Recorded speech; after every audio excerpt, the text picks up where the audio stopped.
بسم اللہ الرحمن الرحیم۔ السلام علیکم۔ ترجمہ قرآن میں آج انشاءاللہ ہم سورۃ المائدہ آیت نمبر 12 سے پڑھیں گے، اور آپ تمام دوستوں سے یہ درخواست ہے کہ جس طرح آپ وقت نکال کر قرآن کے اسباق سنتے ہیں، اپنے دوستوں کے ساتھ بھی ان کو شیئر کیا کریں فیس بک پر، واٹس ایپ پر، تاکہ آپ کے لیے بھی یہ صدقہ جاریہ بن جائے۔ تو آج کا سبق ہم شروع کرتے ہیں۔ اعوذ باللہ من الشیطان الرجیم۔ وَلَقَدْ، اور البتہ تحقیق، اخذ اللہ، لیا اللہ تعالیٰ نے، میثاقہ، پختہ وعدہ، بنی اسرائیل سے اللہ رب العالمین نے پختہ وعدہ لیا۔ اس کا ذکر اللہ تعالیٰ کر رہے ہیں کہ ہم نے بنی اسرائیل سے وعدہ لیا تھا اور پھر انہوں نے وعدہ توڑ دیا، اور پھر وعدہ توڑنے کی وجہ سے کیا کیا نقصانات ہوئے اور کیا ان کو سزا ملی۔ یہ قرآن کریم میں اللہ رب العالمین نے امت محمدیہ کو بتایا ہے۔ کس لیے کہ جب اللہ تعالیٰ نے مسلمانوں سے، مومنوں سے، امت محمدیہ کے لوگوں سے عہد اور میثاق پورا کرنے کی تاکید کی، ان کو جو ہم پیچھے پڑھ چکے ہیں اسی صورت میں، یا ایھا الذین آمنوا اوفوا بالعقود، کہ ایمان والو جو ہے اپنے معاہدے پورے کرو، اور عدل و انصاف کا بھی حکم دیا، وہ بھی ہم پیچھے پڑھ چکے ہیں۔ تو جب یہ وعدے اللہ تعالیٰ نے امت محمدیہ سے کیے، تو ساتھ بنی اسرائیل سے کیا ہوا وعدہ بھی یاد دلایا کہ دیکھو ہم نے ان سے وعدہ کیا تھا، انہوں نے ہم سے وعدہ کیا، اور پھر انہوں نے توڑ دیا وعدہ، اور پھر ان کے ساتھ کیا ہوا۔ ہم نے وعدہ کیا، وَبَعَثْنَا، اور بھیجا ہم نے، منہم، ان میں، 12 نقیبہ، 12 نقیبہ، سردار، ان کے 12 جو ہے وہ قبیلے تھے، تو 12 قبیلوں کے 12 سردار اللہ رب العالمین نے بنا دیے۔ اور اللہ تعالیٰ نے ساتھ یہ بھی کہا، مزید یہ کب بنائے گئے تھے اور کس لیے بنائے گئے، یہ آگے جو اگلا رکوع ہے نا اس میں مزید وضاحت آئے گی۔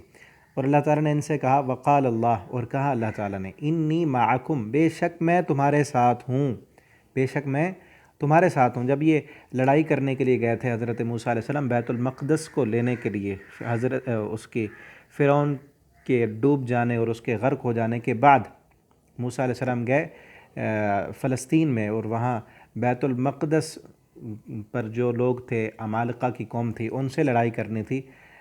تو اس وقت اللہ رب العالمین نے ان سے کہا تھا کہ بے شک میں تمہارے ساتھ ہوں۔ تو مزید اس کی وضاحت آگے آئے گی، کب میں تمہارے ساتھ ہوں، لئن اقمتم الصلاۃ، جب تک تم قائم کرتے رہو نماز، اگر تم نماز قائم کرتے رہو، وآتیتم الزکوٰۃ، اور تم زکوٰۃ ادا کرتے رہو، تم نماز بھی قائم کرو اور زکوٰۃ بھی ادا کرو، تو میں تمہارے ساتھ ہوں، میری مدد تمہارے ساتھ ہے۔ تو ہمیں بھی اللہ رب العالمین کی مدد لینی ہے۔ تو پیچھے ہم دوسرے پارے میں پڑھ چکے ہیں کہ وَاسْتَعِینُوا بِالصَّبْرِ وَالصَّلَاةِ، اللہ کی مدد حاصل کرنی ہے تو صبر اور نماز سے ہوگی۔ وَآمَنْتُمْ بِرُسُلِی، اور ایمان لاؤ تم میرے رسول پر، وَعَزَّرْتُمُوهُمْ، اور تم تکریم کرو میرے رسول کی، میرے رسول کو عزت دو، جو اس کا مقام اور مرتبہ ہے وہ اسے عطا کرو، اور میرے رسول کے ساتھ مل کر تم جہاد کرو۔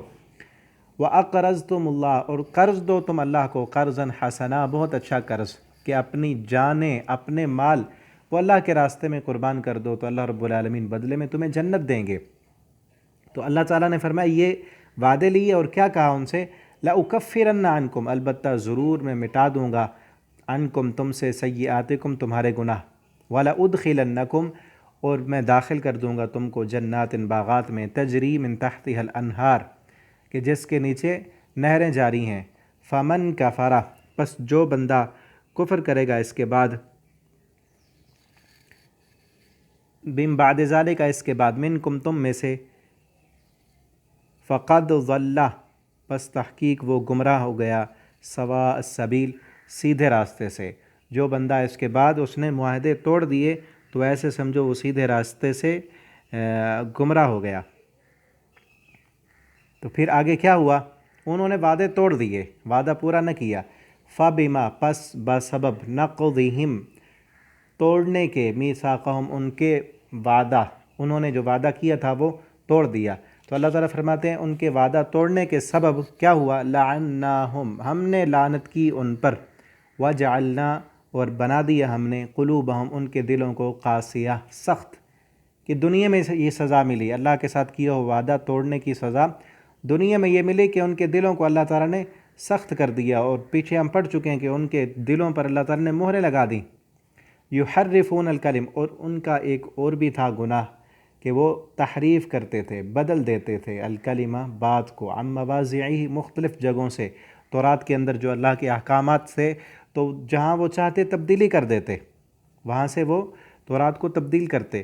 وَنَسُوا، اور وہ بھول گئے، حظًا، ایک حصہ، مما ذکروا بھی، اس کا جو ان کو نصیحت کی جاتی تھی، جو اللہ رب العالمین نے ان کو نصیحت کی ان کی کتاب میں، تو وہ بھی بھول گئے، اللہ کے ساتھ کیا ہوا وعدہ بھی توڑ دیا۔ تو اس کے سبب کیا ہوا؟ اللہ تعالیٰ نے ان کے دل سخت کر دیے۔ لیکن سارے ایسے نہیں تھے، اللہ فرماتے ہیں وَلَا تَزَالُوا، اور ہمیشہ رہے، تَطَّلِعُ، اطلاع دیتے رہے، عَلَىٰ خَائِنَةٍ، ان کی خیانتوں پر، کہ جو وہ تحریف کرتے تھے تورات میں، سب ایسے نہیں تھے۔ ان اہل کتاب میں کوئی ایماندار اور صحیح جو ہے اللہ سے ڈرنے والے لوگ بھی تھے، جو ہمیشہ ان کو بتلاتے رہتے تھے کہ یہ کام تم نے خراب کیے ہیں، یہ ٹھیک نہیں ہے۔ عَلَىٰ خَائِنَةٍ، ان کی خیانتوں پر، منہم، ان میں سے، الا قلیلا، مگر وہ بہت تھوڑے تھے، وہ بہت ہی تھوڑے تھے، اور چند ہی افراد تھے جو یہودیوں سے جو ہے نا بعد میں مسلمان ہو گئے تھے، ان کی تعداد 10 سے کم ہے۔